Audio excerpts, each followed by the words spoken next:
This is ShadowQuant, Crypto Edition, brought to you by AresLabs.ai. Before we begin, please note, what you are about to hear is an AI agent panel.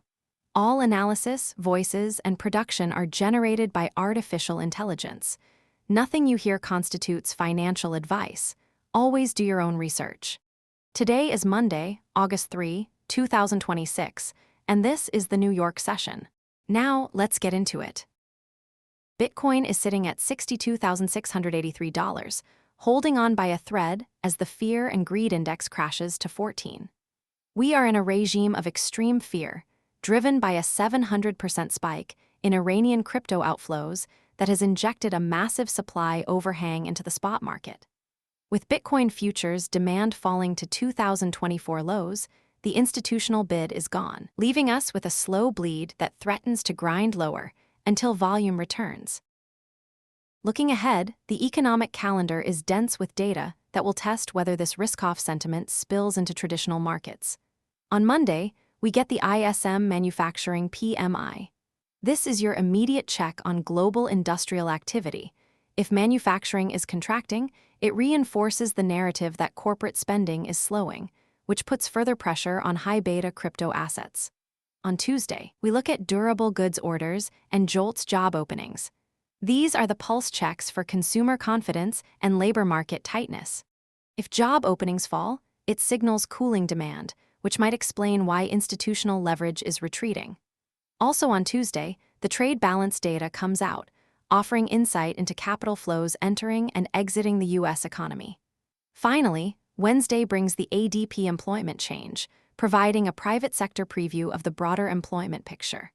For our crypto universe, any miss on these data points validates the risk-off trade, keeping liquidity tight and sentiment fragile. What to watch for in that data set is the divergence between labor strength and manufacturing weakness. If JOLTS shows hiring slowing while ISM manufacturing contracts, it confirms a softening economy, which usually pressures speculative assets like crypto harder than equities. Here is the baseline. The total cryptocurrency market cap is down 0.5%, tracking at roughly $22.36 trillion, but that aggregate number hides a structural fracture.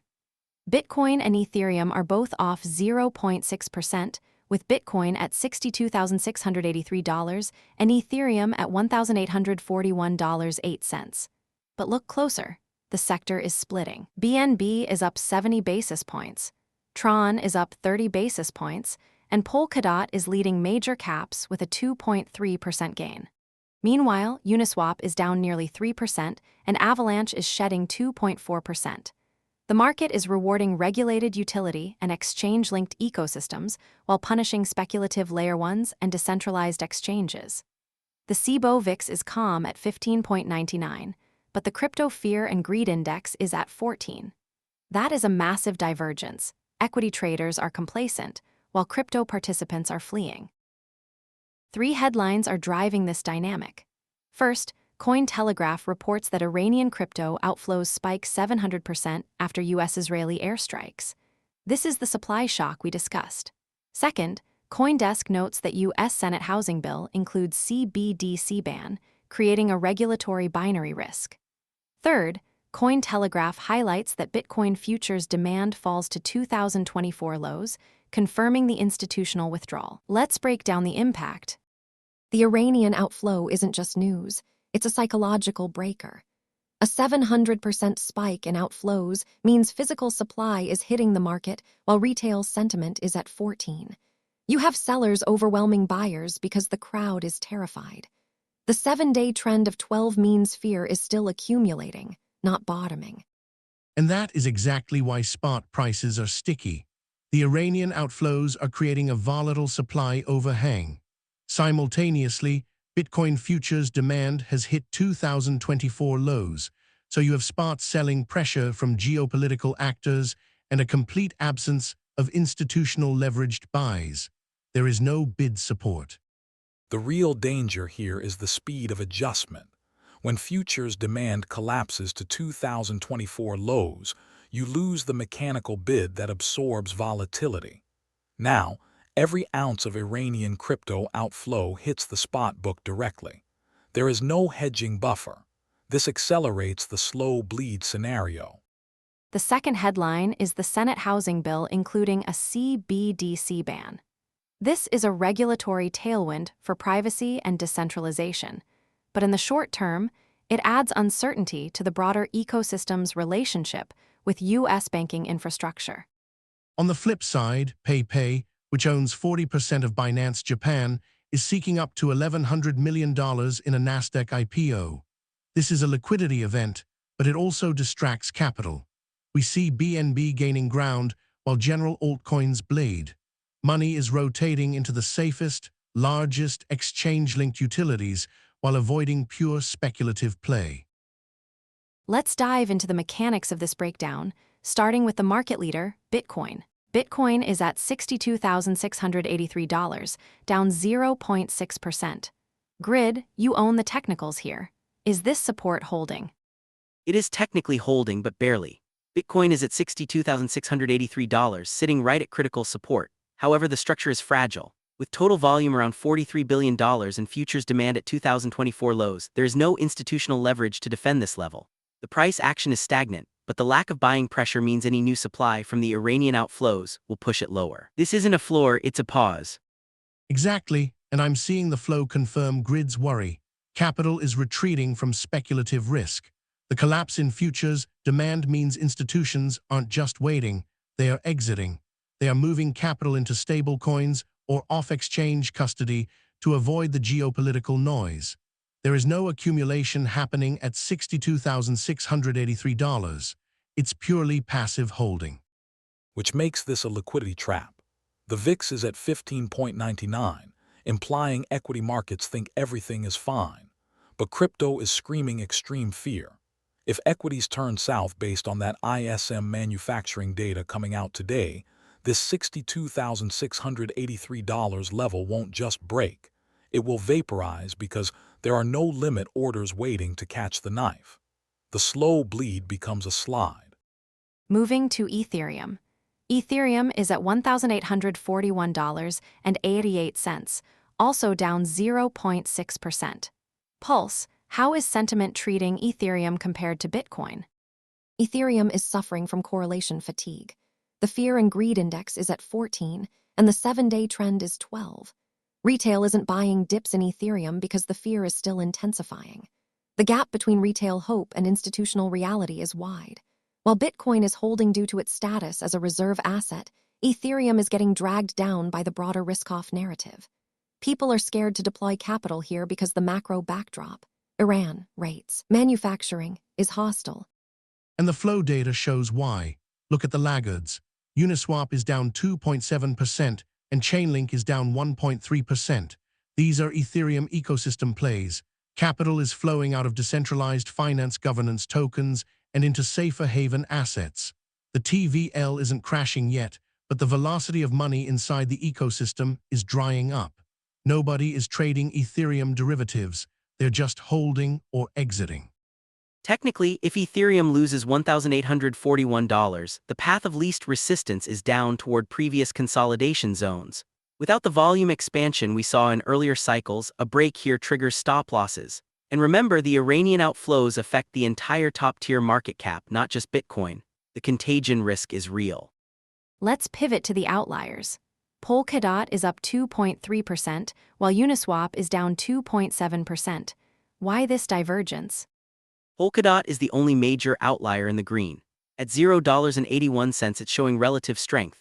Usually this indicates a rotation into interoperability protocols or perhaps specific chain upgrades. But be careful, it's happening in a vacuum. The overall market is red. This isn't a broad rally, it's a defensive rotation. Polkadot is attracting capital precisely because the rest of the altcoin space is bleeding.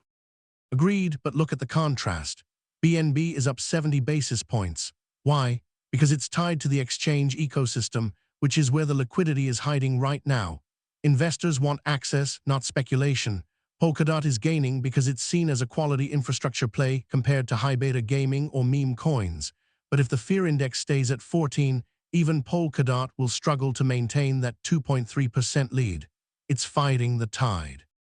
And that's the risk. You have a market where only the safest, most regulated, or most necessary assets survive. Uniswap is down 2.7% because governance tokens are speculative. Avalanche is down 2.4% because infrastructure bets are being deferred. The market is saying, give me cash flow or utility, not promises. The fear of missing out is replaced by the fear of losing principal. Finally, let's look at the structural shift. TD Securities sees NYSE tokenization as an institutional turning point, and Bitfinex is reviving tokenized bonds. Does this help the current price action? It helps the thesis but not the tape. TD Securities is talking about long-term infrastructure. Bitfinex is launching products. But right now, Bitcoin futures demand is at 2024 lows. Institutions are building bridges for next year, but they are selling spots today. The turning point is structural, not cyclical.